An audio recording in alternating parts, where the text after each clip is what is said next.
Anyway, let's talk about video. Okay, cool. Happy stuff. Waiting in case other people came, but no one came. Let's leave the depression alone for half an hour. Well, that's good because I've just finished my drink. So that's And then we'll come back to that after. Okay, so what we're talking about video, but we're not talking about content. So I'm not talking about what content to put in videos, okay? Because it's all really specific to whatever your business is, what industry you're in, and more importantly, to who your prospects are. Okay. Yeah, because different people obviously are attracted to different types of videos, depending on age groups, gender, and even demographics. So where they live can have a big impact. So for yourself, Charlie, for example, I would think that the people over here in the UK would respond completely differently to the people in the States. Yeah. To different types of videos. Yeah. So it's just something for you to bear in mind when you're thinking about the whole thing. So there's a couple of things for you to think about, and that is that video has an impact on your hosting. Okay. So we have most hosting accounts will give you X amount of bandwidth per month. Okay. And the easiest way perhaps to understand bandwidth is to imagine it's a pipe that connects your website to the world. And every time somebody makes a request for a page, it comes in through that pipe and fills up a bit of the pipe, and the request return goes back and it fills up a bit of that pipe. So every request that you make fills up a bit more of that pipe. And so you've only got a pipe that is of a certain size. Okay, so that's just something to bear in mind. So, I mean, that there gives you an idea. And this will be a PDF after, yeah, you'll get this. So, so you can see that quite quickly that your bandwidth can get pushed up and pushed up and pushed up. And before you know where you are, you've into getting more hosting. This is for self-hosted videos, okay? So this is what I'm sort of alluding to here and leading towards. And the other impact it can have on your hosting is the disk space, okay? So your hosting provider will say to you generally, you'll be on a shared platform, which means you share the resources, but you've only got, so it's got a hard drive of, let's just say 500 gigabytes, and you'll be allocated maybe 5 of that, maybe, depending on how much you're paying and your monthly bits and pieces, okay? And so there's a file of 1 minute 30-second video, and it's 13.7 megabytes, okay? Oh, yeah. So that's this.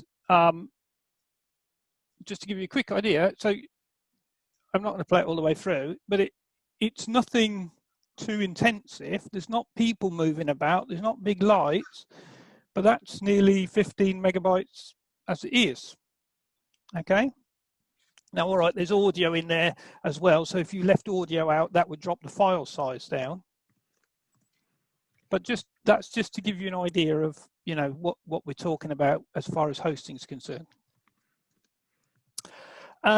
So there's 2 hosting platforms that work really quite well natively with WordPress.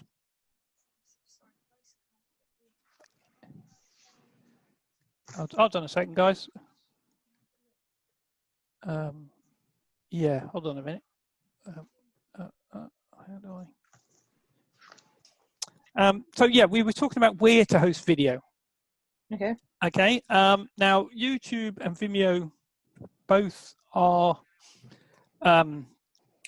interact really quite well with WordPress. Okay, so that's what I'm going to talk about initially.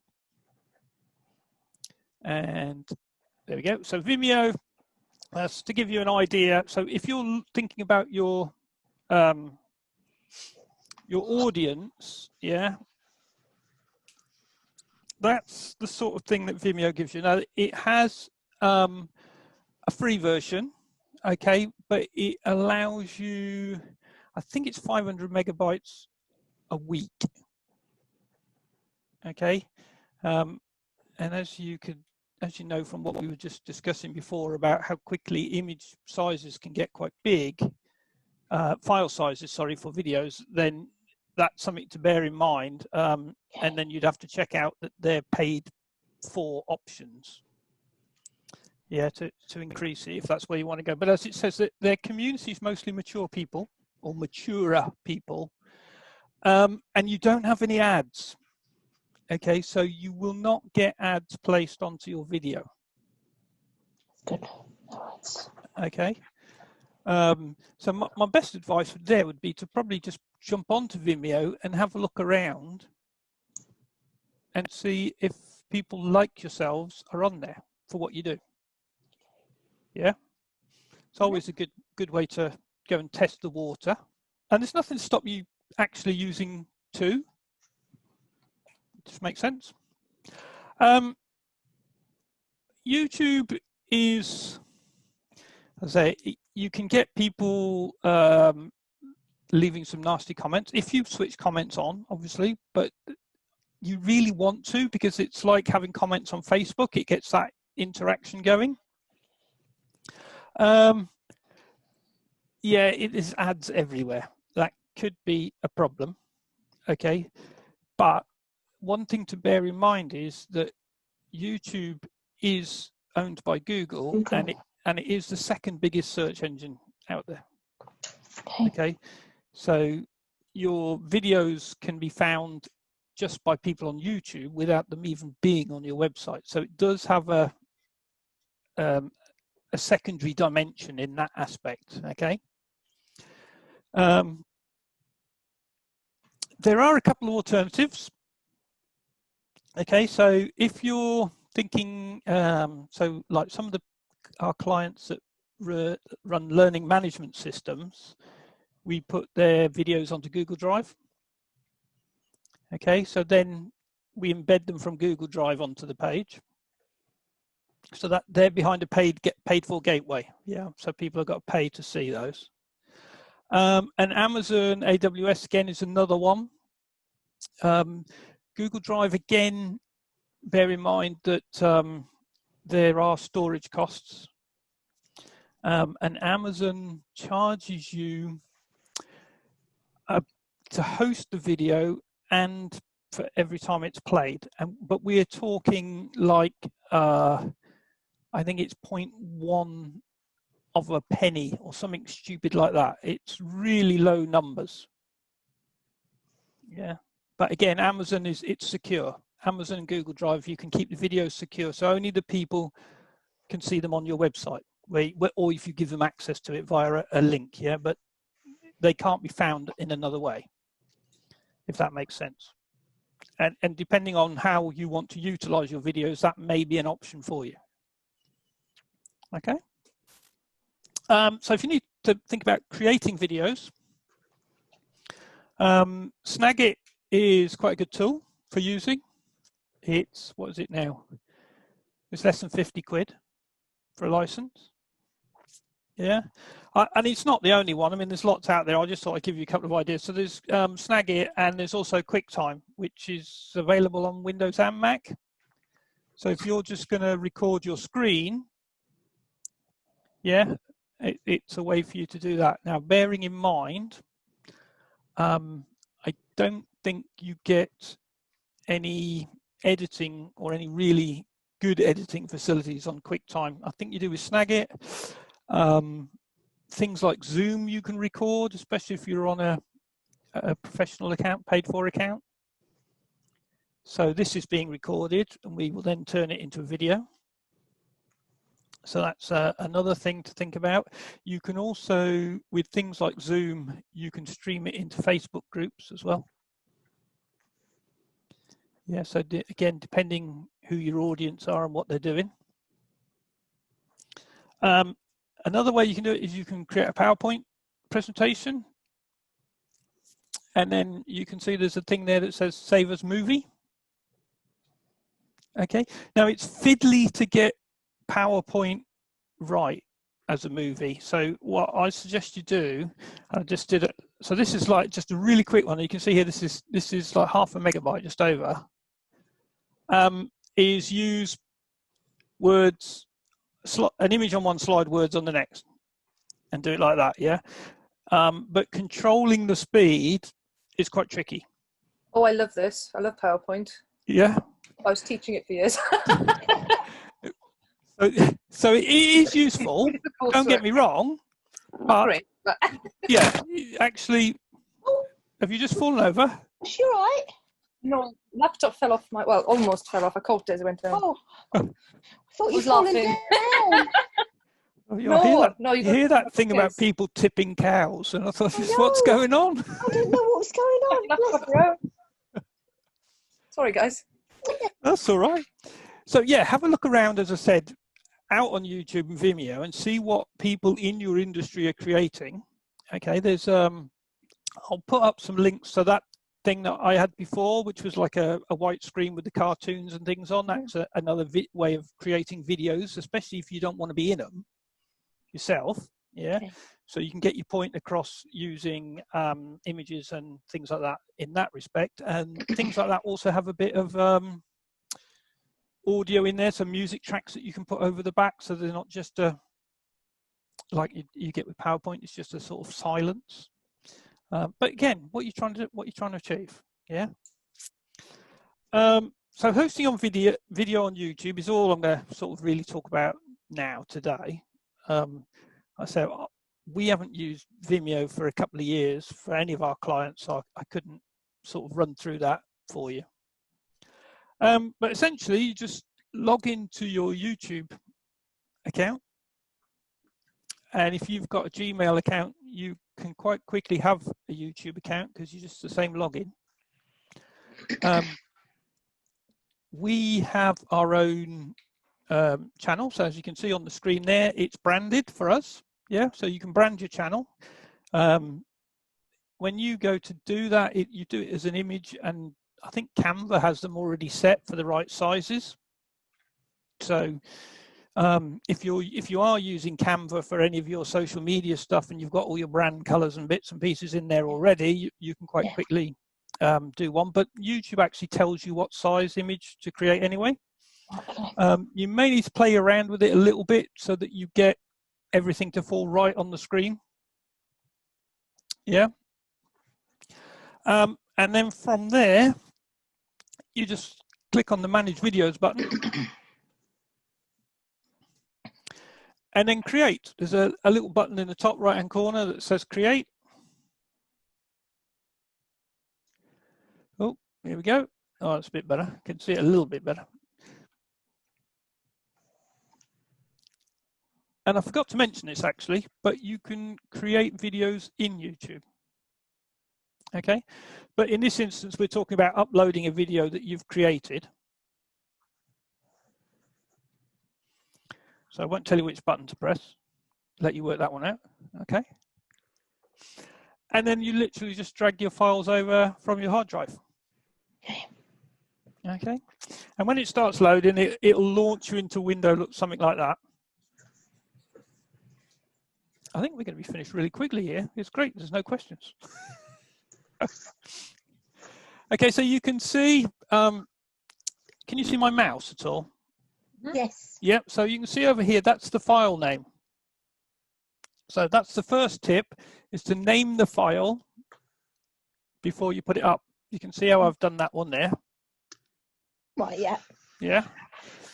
Now, when it says title, on the other side there, it will take the file name and it will put it there exactly as it is written.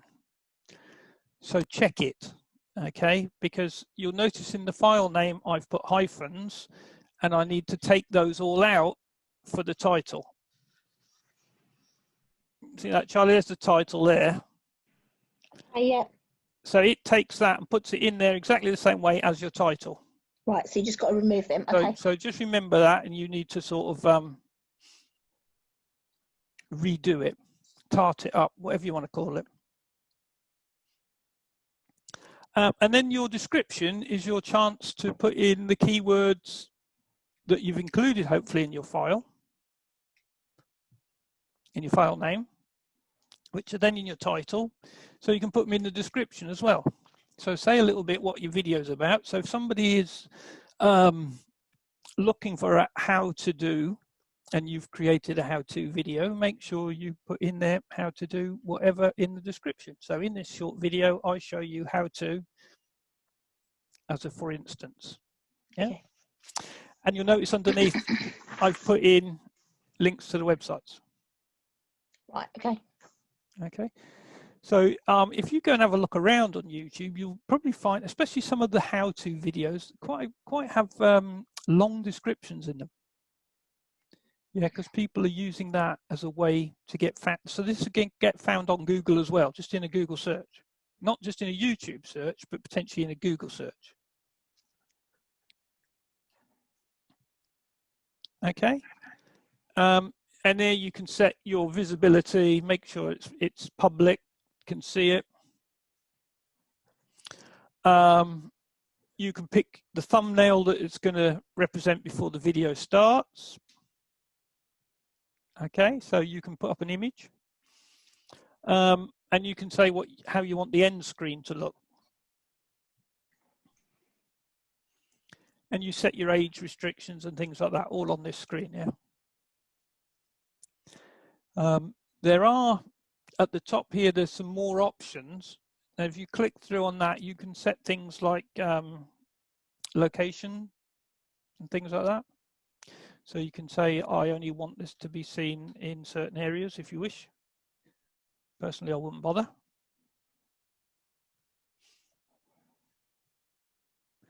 Yeah, and if you want to, you can even create subtitles. If you look down on the side, you can actually have subtitles.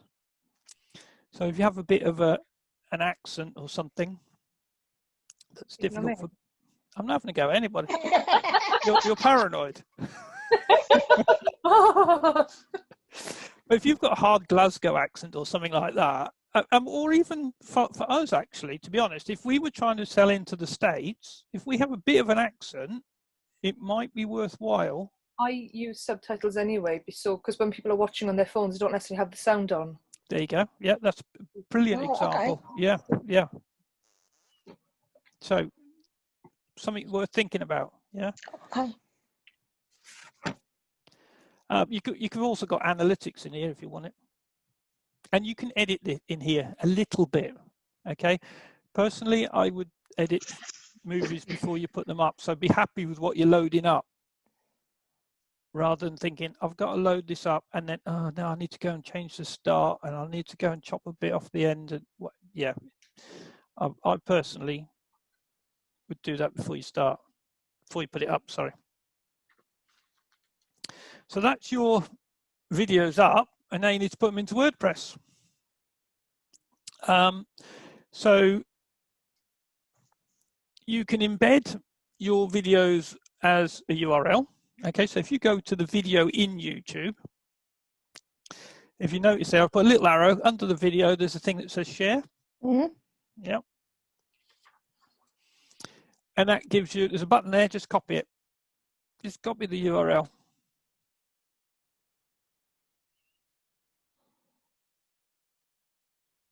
You're scribbling away. It's quite frightening. I love a good title. Even if I know it, I have to scribble it, and it's just so then I have missing blanks. Okay, so that will give you the URL. And another way you can do it is up above there, it says embed. Okay, so if you click on that, come on, that's it. It actually gives you what's called a frame. So it takes the video in a frame. Now this gives you a little bit more control over the size of the video. Okay, I'll show you what I mean in a minute. Yeah, and you can see there's a few options that you can put in there, yeah? So if you want, you can set videos to autoplay and then you can turn the controls off. I wouldn't advise it, to be honest. I think if somebody wants to watch a video, they'll let them. Yeah.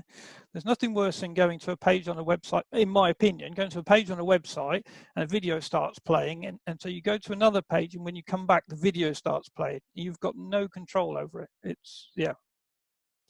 So then you can take either of those methods, if my thing will work.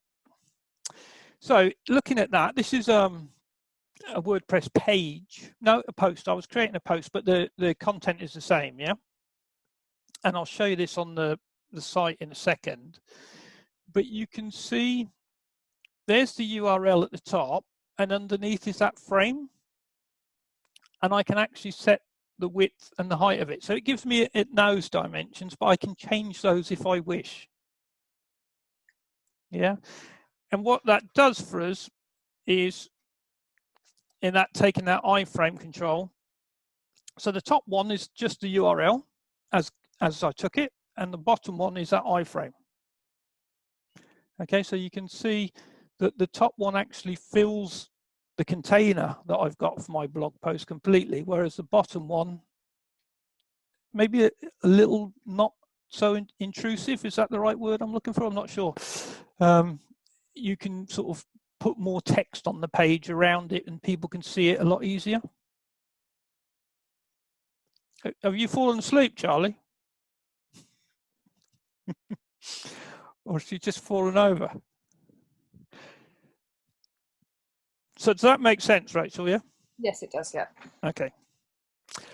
Or you can use plugins. Okay, so that was just native straight into a WordPress post, and I'll show you it in a second. But if you want to build up a gallery of videos, for instance, have a page with a gallery of them on. So, I don't know, maybe you want to introduce several subjects to people, but keep it all on one page. That could be a way of doing it. So all I did there was just did a quick search for video in the add new plugin, and that's come up. Now there are others, obviously, and there are ones that you can pay for that do a lot more.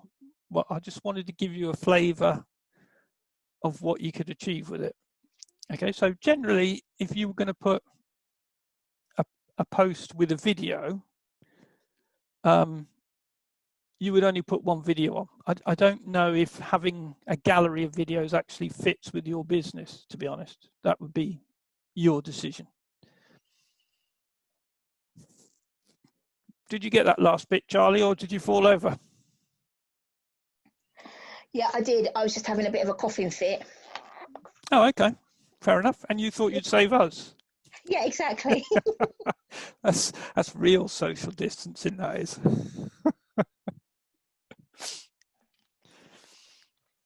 Okay, so let me get that out of the way. Oh, go away. Okay, so this is on the plugins, add new. I said I just did a search for video. Yeah, and literally that's what it came up with. So as you can see, there's quite a few on here. I just took a screenshot of the top ones. But depending what you want to do, so some of these will actually give you, I don't know how much you do with your website, Rachel. So some of these will give you widgets that you can put in the footer or something to play videos rather than have them in the chunk of the page, or you could have a sidebar and you could put them in a widget in the sidebar.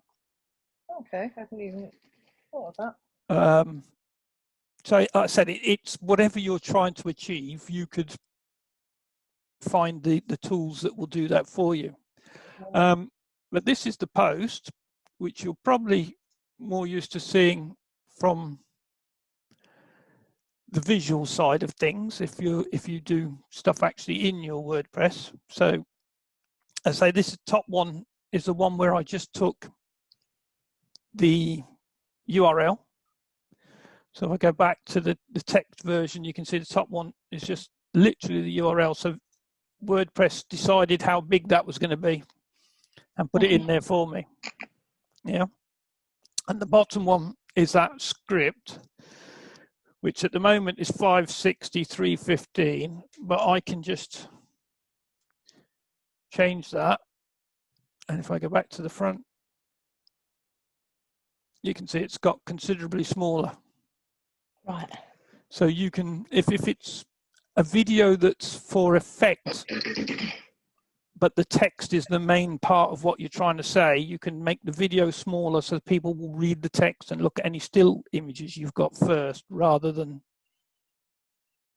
getting carried away. So if we preview that onto the front, I say that video really, as a URL embed, takes up quite a chunk of the real estate, whereas other one much more subdued, should we say. It's more petite. I like that. I'll use that word. I'll write it down, actually. I'm going to use it a lot. I like that one better. It's more petite. That's a word of the day then. Thanks, Charlie. We're going with petite. Yes. Okay, so do you think you could actually do a video now? I'd give it a go. Okay. And So I then, think you could create a video on your phone as well, don't forget. And then you could put that up to YouTube. But again, I don't know what software is available for editing. I do have a video that I've done my presentation on. I've got a snippet of it when I've been in the studio, just explaining what I do. Mm-hmm. So I'd like to do another one of those and then just put that on the website, because I think it gives people a bit of an insight as this is a real person. It's not just somebody's name. Yeah, and I think also with what you do, Charlie, that people are as interested in the process as they perhaps are in the finished work of art, because there's a story to it, isn't there? Yeah, yeah. So I think a lot of people would be quite interested in that, you know, this is how I create my art. Or InShot app, I've been recommended in the past. This is how organised I am. Wow. I've been to, because Oh my God. used to go to so many. It's a very different person from what it was a few years ago. InShot app, I've been told, is very good. okay, so that's for your phone, yeah? Yeah. Say that again, InShot app. Yep. You can apply a border, text, change the size, etc. Okay. See, we're all learning today. Thank you, Rachel, for sharing. I'm sure I've been told about some other ones. That's the one. I'm sure there's lots out there. It will be, again, it's a question of what you're trying to achieve. So we use Camtasia as our editing software on our computers. What was that? Camtasia. Camtasia. Yeah, Camtasia, Camtasia. I can't remember how much it is. We bought it years and years ago. But you can edit video and audio as 2 separate tracks. I'm looking at getting an iPhone just to do the videos, because I think they might be better for me. Okay. What do you think about? Because I've done my other video, I've done it on my Android, but I've seen other people's and they've done it on iPhone and it looks a lot better. Okay, I think it's about the message that you want to get over as much as anything. Okay. So essentially you are working in a hot, potentially dusty environment. And I think that would come across rather than having a sort of really glossy video. Yeah, I was thinking for the bookbinding more for that. I mean, if you've got whatever phone's got a decent camera on it, I don't think that would be an issue. Like I said, go onto YouTube and look at what other people in your sphere are producing. You know, and who are you trying to emulate? Okay. Yeah. So I think that iPhones. I think because I want for the bookbinding course to be more. I don't know what the word is now. I can't think of it. If my brain's gone dead. More expensive looking. That's what I need. Right. So that is essentially going to be a static camera that you work in, sort of over an item that you work on, so to speak. Yeah. So I can just stick it in because I've got an arm and I can stick it in my arm. Yeah. Okay. Charlie, do you want to challenge each other to do a video by next week or in 2 weeks' time? Okay. Because I would definitely be kicked up the bottom about doing so if I've got a deadline. Okay. Right. What's your email? I'll send you my personal one. Put them into the chat if you're going to swap things around. Yeah. Because like I said, this is recorded, so I don't want... Yeah. And I think, yeah, I've sent mine. And a bit of a challenge that we both get one done maybe by next weekend or something.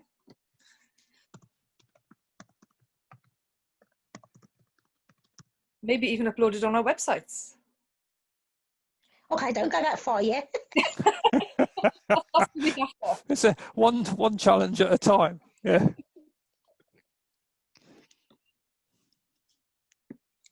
Brilliant. Okay, so yeah, like I said, definitely, I think the thing to do is to find out what your audience like. Yeah, and then play to your audience. Okay, so like I said, so many people, before you do anything online, this is what you need first. Yeah, do your research and then find out what tools you can get, need, want, that will fulfill what you're planning. Okay. Yeah, we've all got WordPress, so we know that will fill one part of it. But it may be that you want to go to Vimeo, as I said, because the audience is slightly older. It may be that having ads on your video is a bad thing. So again, Vimeo becomes your choice. All these things need to be taken into the mix. And I say, if you go and look on YouTube and there's nobody that's sort of in your sphere on YouTube, have a look on Vimeo as well, because why aren't they on YouTube? Okay. Yeah, because you're very unlikely to be the first. Yeah, for me, there's loads of glass artists showing you how to do stuff, but I wouldn't want to be showing people how to do stuff in that same respect, because they talk you through a process. And for me, I work really hard on my process. So you're not at a teaching stage yet? No, and I don't think I'll ever will be. Well, that's fair enough. With my course, I would like to be, but not with the glass. Yeah. Okay, that's just an art form that you choose to do to deliver, and people can have your pieces. That's great. Yeah. But again, it may be that YouTube is your vehicle of choice because of that's where your audience is. So I say you need to do a bit of research. Yeah, I've never actually looked at Vimeo. Rachel, have you looked at Vimeo? Not really. I tend to avoid it. I'm like, oh, it's this strange thing, and go back to comfortable. If I'm honest. Yeah. I think that hits everybody, doesn't it? Not